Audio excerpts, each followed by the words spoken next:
My channel Bansal biology. आज का जो वीडियो है इसमें हम देखने वाले हैं एसिटाइल कोएंजाइम में शटल सिस्टम के बारे में। ये जो एसिटाइल कोएंजाइम में शटल सिस्टम होता है किससे रिलेटेड है? फैटी एसिड के सिंथेसिस से रिलेटेड होता है। ऐसा क्यों? क्योंकि फैटी एसिड की जो सिंथेसिस है वो चलती है साइटोप्लाज्म में।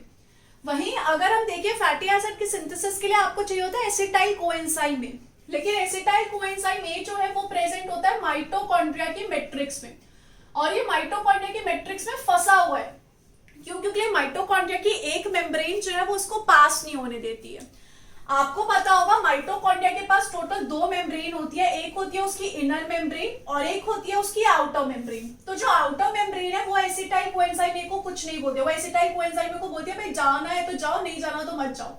लेकिन दिक्कत कहाँ आती है? दिक्कत आती है इनर माइटोकॉन्ड्रियल मेम्ब्रेन में। जो इनर माइटोकॉन्ड्रियल मेम्ब्रेन है वो इसको पास नहीं होने देगी। तो इस कंडीशन में हमें शटल सिस्टम चलाना पड़ता है और एसिटाइल कोएंजाइम को किसी और फॉर्म में हमें ट्रांसपोर्ट करना पड़ता है।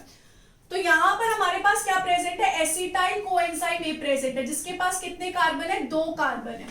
इसको हम किसके साथ मिलाएंगे? ऑक्सैलोएसीटेट के साथ मिलाएंगे, जिसके पास कितने कार्बन होते हैं? जिसके पास टोटल 4 कार्बन होते हैं।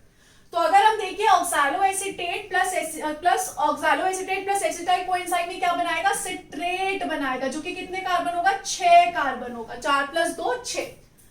अब इस कंडीशन में जो ऑक्सैलो एसिटाइल कोएंजाइम है उससे आपने कोएंजाइम में रिलीज करवा दिया और एसिटाइल को ऑक्सैलोएसीटेट से जोड़ दिया। इस एंजाइम में सिट्रेट की सिंथेसिस हो रही है, तो हम एंजाइम का नाम बोल सकते हैं सिट्रेट सिंथेस, क्योंकि सिट्रेट की सिंथेसिस हो रही है। अब ये सिट्रेट किस तरीके से पास होगा? यहाँ पर प्रेजेंट होता है एक सिट्रेट ट्रांसपोर्टर। इनर मेम्ब्रेन के पास प्रेजेंट होता है सिट्रेट ट्रांसपोर्टर। सिट्रेट ट्रांसपोर्टर बोलता है अच्छा ठीक है जाओ जाओ सिट्रेट, और आउटर मेम्ब्रेन को तो वैसे ही कोई दिक्कत नहीं थी, तो यहाँ से सिट्रेट इस तरीके से बाहर आ जाएगा। अब सिट्रेट एक बार बाहर आ चुका है तो आपको फिर से एसिटाइल कोएंजाइम ए अपना चाहिए, क्योंकि आपको वो जो 2 कार्बन आपने इन्वेस्ट किए थे वो आपको वापस चाहिए। तो यहाँ पर आप कैसे लोगे 2 कार्बन? कोएंजाइम ए आएगा, coenzyme A acetyl coenzyme A में कन्वर्ट हो जाएगा। आपके 2 कार्बन यहाँ से आपको मिल चुके हैं, और सिट्रेट को किस में बदल दिया जाएगा? फिर से इसको बदल दिया जाएगा ऑक्सैलोएसीटेट में। आप ध्यान से देखिए इस कंडीशन में आपने सिट्रेट को तोड़ा है, तो एंजाइम का नाम क्या आएगा? सिट्रेट लाएज।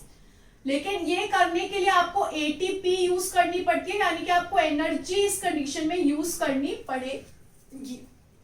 अब एक बार ऑक्सैलोएसीटेट बन गया तो आपको इस ऑक्सैलोएसीटेट को बाहर तो रखोगे नहीं, इसको आपको वापस से लेकर जाना है। अब ऑक्सैलोएसीटेट को वापस से हम कैसे लेकर जाएंगे? ऑक्सैलोएसीटेट को कन्वर्ट कर दिया जाएगा मैलेट में। जब हम इसको कन्वर्ट करेंगे तो एंजाइम कौन सा आएगा? Mallet dehydrogenase. डिहाइड्रोजिनेज है, यानी कि हाइड्रोजन कहीं से तो रिमूव हो रहा है। तो इस कंडीशन में क्या किया जाता है? जो NADH होता है उससे उसका हाइड्रोजन ले लिया जाता है और किस में कन्वर्ट कर दिया जाता है? NAD में कन्वर्ट कर दिया जाता है। अब ये जो मैलेट है वो क्या कर सकता है? मैलेट यहां से इस तरीके से जा सकता है। यहाँ पर क्या प्रेजेंट होता है? यहाँ पे प्रेजेंट होता है मैलेट अल्फा कीटोग्लूटारेट ट्रांसपोर्टर। तो वो क्या कर सकता है? वो इसको ट्रांसपोर्ट कर सकता है, वापस से मैलेट कहाँ आ सकता है? मैलेट आ सकता है यहाँ पर माइटोकॉन्ड्रियल मैट्रिक्स में। एक बार यहाँ मैलेट आ गया तो मैलेट को आप वापस से ऑक्सैलोएसीटेट की फॉर्म में उसको कन्वर्ट कर दोगे, तो यहाँ पर भी सेम एंजाइम आएगा मैलेट डिहाइड्रोजिनेज। सेम एंजाइम आ रहा है तो यहाँ पर भी हाइड्रोजन का कुछ तो उथल पुथल होगा, तो यहाँ पे जो आपने किया था उसको पूरा उल्टा होगा। यहाँ पर क्या आएगा? NADH प्लस H पॉजिटिव आएगा और उसको आप किस में कन्वर्ट कर दोगे? NAD में कन्वर्ट कर दोगे। तो ये इस तरीके से क्या होता है? एसिटाइल कोएंजाइम में शटल सिस्टम चलता है। लेकिन इसको आप एक और तरीके से भी चला सकते हो। यहाँ पर आप एक काम कर सकते हो कि मैलेट जो कि 4 कार्बन है उससे आप क्या बना लो? पाइरुवेट बना लो। पाइरुवेट के पास कितने कार्बन हो जाएंगे? 3 कार्बन हो जाएंगे। यहाँ पर आपने क्या कर दिया? CO2 को रिलीज कर दिया है, और उसी के साथ साथ यहाँ पे आपने क्या किया? यहाँ पे आपने NADP से किसकी सिंथेसिस करवा ली है? NADPH की सिंथेसिस आपने यहाँ पे करवा ली है। तो ये आपने यहाँ पर एक एनर्जी मॉलिक्यूल बनवा लिया। इस रिएक्शन के लिए कौन आता है? इस रिएक्शन के लिए यहाँ पे आता है मैलिक एंजाइम। अब यहाँ पर पाइरुवेट जो है, पाइरुवेट भी इनर मेम्ब्रेन के थ्रू पास हो सकता है, इसलिए यहाँ पर भी क्या प्रेजेंट होगा? इसका ट्रांसपोर्टर प्रेजेंट होगा। आउटर मेम्ब्रेन को तो वैसे भी कभी कोई दिक्कत थी ही, तो ये जो ट्रांसपोर्टर होता है इसका पायरूवेट ट्रांसपोर्टर, जिसकी वजह से क्या हो जाएगा, जिसकी वजह से जो पायरूवेट है ये वापस से आ जाएगा यहाँ पर अपने माइटोकॉन्ड्रियल मैट्रिक्स में 3 कार्बन मॉलिक्यूल। अब पायरूवेट से आपको फिर से क्या बनाना पड़ेगा, मेलेट बनाना पड़ेगा।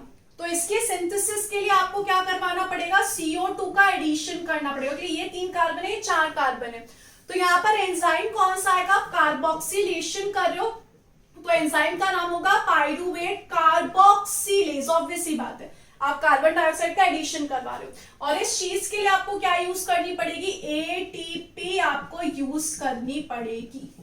तो अगर आप इस तरीके से प्रोसेस चलाओगे तो आपकी टोटल 2 ATP यूज हो जाएगी, एक यहाँ पर और एक यहाँ पर। लेकिन अगर आप नॉर्मली प्रोसेस चलाओगे तब आपकी सिर्फ एक ही ATP यूज हो रही है। तो इस तरीके से एसिटाइल कोएंजाइम में शटल सिस्टम वर्क करता है और इस तरीके से एसिटाइल कोएंजाइम का ट्रांसफर होता है from mitochondria to cytoplasm, so that आप फैटी एसिड की सिंथेसिस